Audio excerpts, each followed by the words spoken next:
जय हिंद साथियों, कैसे हैं आप सब। उम्मीद करता हूँ अच्छे होंगे। आज मैं आपके लिए लेके आया हूँ एक और नई जानकारी। और ये जो जानकारी है एयरपोर्ट अथॉरिटी ऑफ इंडिया की ओर से आ रही है।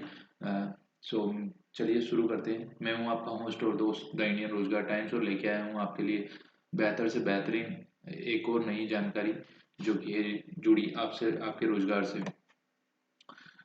ये जानकारी निकल के आती है एयरपोर्ट अथॉरिटी ऑफ इंडिया की ओर से। एयरपोर्ट अथॉरिटी ऑफ इंडिया ने लॉन्च की है टोटल 490 वैकेंसीज, जिसकी जानकारी मैं आपको इस वीडियो में देने वाला हूँ। तो जुड़े रहिए हमारे साथ, और अगर अभी तक हमारे चैनल को सब्सक्राइब नहीं किया हुआ है तो जल्द से जल्द सब्सक्राइब कर दीजिए, और ताकि आपको हमारी ऐसी ही अमेजिंग जानकारी मिलती रहे। शुरू करते हैं, चलिए बताता हूँ। ये वीडियो मैंने अभी अभी एयरपोर्ट अथॉरिटी ऑफ इंडिया की वेबसाइट चेक कर रहा था, वहीं से मिली है मुझे ये जानकारी। अगर आप जैसे ही home page airport authority of India का जो ऑफिशियल वेबसाइट है www.aii.aero की पे आप जब जाएंगे तो यहाँ पे आपको सबसे पहले करियर सेक्शन में बॉटम साइड पे आपको मिल जाएगा करियर सेक्शन। जैसे ही आप इस पर क्लिक करेंगे तो आपको यहाँ पे ये रिक्रूटमेंट का पेज ओपन होगा, जिसमें आपको सारी जो रिक्रूटमेंट्स है वो नज़र आएगी। ऐसी कुछ ये पेज रहेगा। इस पेज पे आपको, यहाँ पे आप जब देखेंगे तो यहाँ पे 490 वैकेंसीज के रिगार्डिंग ये जो एडवर्टाइजमेंट है इन्होंने 19 तारीख को कल ही रिलीज किया है। तो direct recruitment for junior executive through GATE 2024 in Airport authority of India advertisement number this. इन्होंने जो पुरानी वैकेंसी थी 496 एग्जीक्यूटिव्स की, वो रिक्रूट करके फाइनली रिजल्ट इन्होंने 20 फरवरी को अपडेट किया है। और उसी के साथ में इन्होंने एक दिन पहले 490 वैकेंसीज की रिगार्डिंग जो है एक एडवर्टाइजमेंट अपलोड किया है। जब आप अपडेटेड ऑन 16 फरवरी 2024 पे क्लिक करेंगे तो आपके सामने एक और नया डैशबोर्ड ओपन होगा, जो कि ये वाला डैशबोर्ड रहेगा। यहाँ से आपको एक डाउनलोड लिंक मिल जाएगी, और वहाँ से आप इसका जो डायरेक्ट रिक्रूटमेंट का जो एडवर्टाइजमेंट नंबर, वो डाउनलोड कर सकते हैं। बात कर लेते हैं क्या है ये वैकेंसी और कैसी रहेगी इसकी सभी जानकारी। तो स्टार्टिंग से स्टार्ट कर लेते हैं। मैं आपके इसके लिए इसका जो साइज है वो बड़ा कर देता हूँ। एयरपोर्ट अथॉरिटी ऑफ इंडिया ये एक मिनी रत्न कंपनी है जो कि पब्लिक सेक्टर एंटरप्राइजेस है। Rajiv Gandhi Bhawan, Safdarjung airport, New Delhi. Recruitment of junior executive GATE through GATE. मतलब इसका सिंपल सा मीनिंग ये है कि आपकी जो रिक्रूटमेंट रहेगी इसमें आपको कोई एग्जाम नहीं देना पड़ेगा, और ना ही कोई एग्जामिनेशन फीस है कुछ कैटेगरीज के लिए। यहाँ पे आपको डायरेक्टली रिक्रूट किया जाएगा जूनियर एग्जीक्यूटिव थ्रू गेट 2024। और इसकी जो सैलरी रहेगी, सैलरी काफ़ी अच्छी वैकेंसी है। मतलब 1 लाख से ज़्यादा ही अमाउंट इसमें आपको मिलेगा इन हैंड। और जो अलावेंसेस रहेंगे, अदर अलावेंसेस, वो अलग रहेंगे। सो अब यहाँ पे आपको सबसे इम्पोर्टेंट बात कर लेते हैं, पोस्ट नंबर ऑफ पोस्ट कितनी है। 490 टोटल नंबर ऑफ पोस्ट है। इसमें पर्टिकुलर ब्रांचेस दी गई है। जूनियर एग्जीक्यूटिव आर्किटेक्चर से, जूनियर एग्जीक्यूटिव इंजीनियरिंग सिविल से, इलेक्ट्रिकल से, इलेक्ट्रॉनिक्स से, एंड इंफॉर्मेशन टेक्नोलॉजी से। टोटल नंबर 3 है। आर्किटेक्चर की 90 है, सिविल इंजीनियरिंग की, इलेक्ट्रिकल की 106 है, इलेक्ट्रॉनिक्स की 278 है, और 13 वैकेंसी है आईटी की। ये रहने वाली है वैकेंसीज। और इसमें जो भी आप देखना चाहते हैं यहाँ पे स्क्रीन पे देख सकते हैं। वैकेंसीज और रिजर्वेशन की जानकारी यहाँ पे कम्प्लीटली आपको दिख रही है। बात कर लेते हैं यहाँ पे जो डिसेबिलिटी के रिगार्डिंग जो भी रहता है वो अकॉर्डिंग टू गवर्नमेंट आपको मिलेगा। उसके अलावा यहाँ पे आपको मैं एक और जो मेन इम्पोर्टेंट जानकारी दे देता हूँ। इसमें जो ये टेंटेटिव वैकेंसी है, इसमें मतलब बढ़त या घट बढ़ सकती है या घट सकती है वैकेंसीज। और इसके रिगार्डिंग जो है एस सी कैंडिडेट्स को कास्ट सर्टिफिकेट प्रोड्यूस करना पड़ेगा, क्रीमी लेयर से ओबीसी सर्टिफिकेट प्रोड्यूस करना पड़ेगा। ये जनरल इंफॉर्मेशन है। यहाँ पर क्वालिफिकेशन की बात कर लेते हैं हम। सो आर्किटेक्चर के लिए यहाँ पे क्वालिफिकेशन जो रखी गई है वो bachelor degree in architecture and registered for with council of architecture architecture and planning, जो कि पेपर कोड AR, इसमें आपको डायरेक्टली रिक्रूट किया जाएगा। सो पेपर कोड में अगर आप क्वालिफाई हैं और आपके अच्छे नंबर हैं गेट में, तो आप इसके लिए जरूर अप्लाई कीजिएगा, क्योंकि यहाँ पे 1 लाख प्लस की सैलरी रहने वाली है। और हम अगर कोई जॉब ज्वाइन करते हैं, सो हमारा बेसिक मोटो सबसे जो प्राइमरी मोटो होता है वो सैलरी होता है।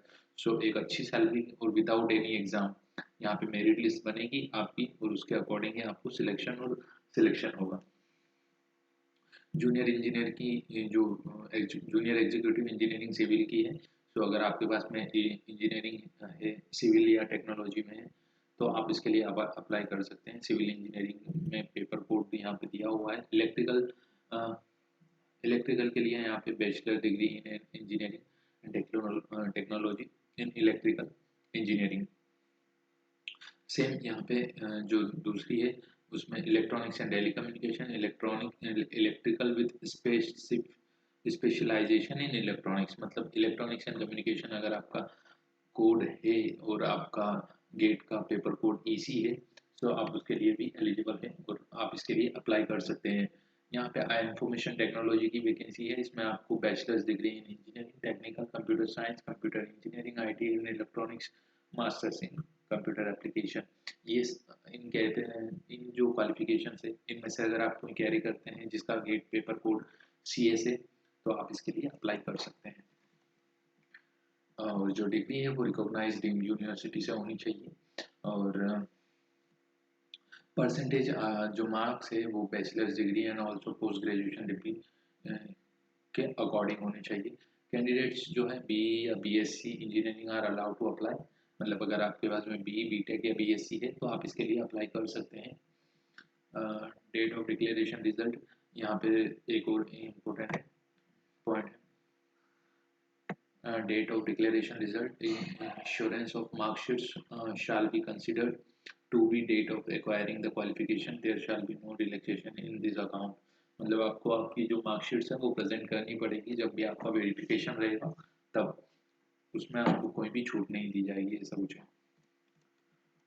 इसके अलावा यहाँ पे अगर हम बात कर लेते हैं एज लिमिट की, तो मैक्सिमम एज जो है 27 ईयर्स आपकी रखी गई है 1 मई 2024 तक। जो रिलैक्सेशन रहेगा वो अकॉर्डिंग टू जो आपकी कास्ट रहेगा उसके अकॉर्डिंग यहाँ पे एज रिलैक्सेशन आपको देखने को मिलेगा, जैसे कि 5 साल SC ST के लिए दिया जाता है, 3 साल OBC और नॉन क्रिमिनल्स को दिया जाता है, और वो भी जो अदर जो रिलैक्सेशन दिए जाते हैं एक सर्विसमैन या अपर एज लिमिट या PWBD के रिगार्डिंग, वो सारे अभी यहाँ पे एप्लीकेबल हैं। बात कर लेते हैं इम्पोर्टेंट डेट्स की, तो 2 अप्रैल से ये फॉर्म स्टार्ट होंगे, जो कि 1 मई 2024 तक ये फॉर्म आपके फिल कर सकते हैं। एप्लीकेशन फीस के रिगार्डिंग अगर बात करें, यहाँ पे देखो अवेलेबिलिटी ऑफ शेड्यूल्ड वेरिफिकेशन, ये यहाँ पे ये वेबसाइट है, आप इस पे जाइएगा। मैं ऑलरेडी आपको इन्फॉर्म कर चुका हूँ। पे स्केल आपका जो रहेगा 40,000 से 3% ऑफ 1,40,000 तक वेरी करेगा। सो ये काफ़ी अच्छी सैलरी है। अगर हम बात करें सैलरी की, तो 40,000 एक बेसिक अमाउंट है आपका, उसके साथ ही आपको जो बेसिक पे के साथ में dearness allowance increment of 3% of basic per annum, 35% of basic HRA, other benefits and include CPF, gratuity, social security schemes, medical benefits, जो भी सारे अवेलेबल रहेंगे होते हैं वो एज पर गवर्नमेंट नॉर्म्स आपको दिए जाएंगे। CTC में अगर हम बात करें तो यहाँ पे आपकी पर एनम CTC जो है अप्रोक्स 13 lakhs रहने वाली है।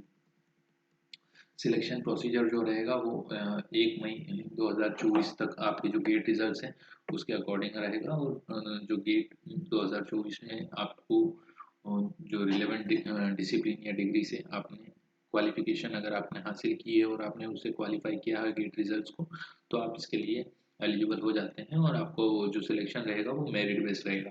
सो आपके जितने ज़्यादा मार्क्स होंगे आपके चांसेस उतने ज़्यादा बढ़ जाएंगे।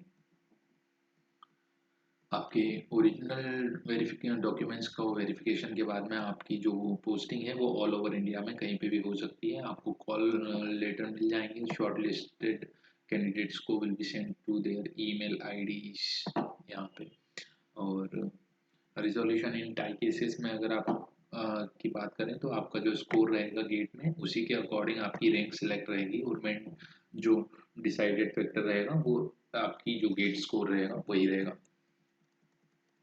यहाँ पे आपकी कोई एग्ज़ाम नहीं रहेगी तो आपको किसी भी प्रकार की और कोई तैयारी या फिर किसी प्रकार की कोई एग्ज़ामिनेशन के लिए प्रिपरेशन नहीं करनी होगी। सो अगर आपके गेट स्कोर्स अच्छे हैं तो आप इसके लिए अप्लाई कर सकते हैं। सर्विस कंडीशंस की बात करें तो applicable as per the pentavalent rules of all airport authority of India from time to time जो selected candidates appointed will be liable to posted anywhere in India।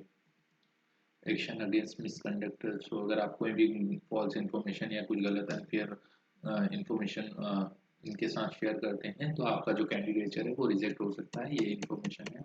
Information जो बता चुका हूँ कि आपको अप्लाई कैसे करना है वो यही है कि आपको आपके जो एयरपोर्ट अथॉरिटी ऑफ इंडिया की वेबसाइट पे जाना है। उसमें करियर पेज पे जाके एडवर्टाइजमेंट पे जाके वहीं पे आपको अप्लाई का ऑप्शन मिल जाएगा।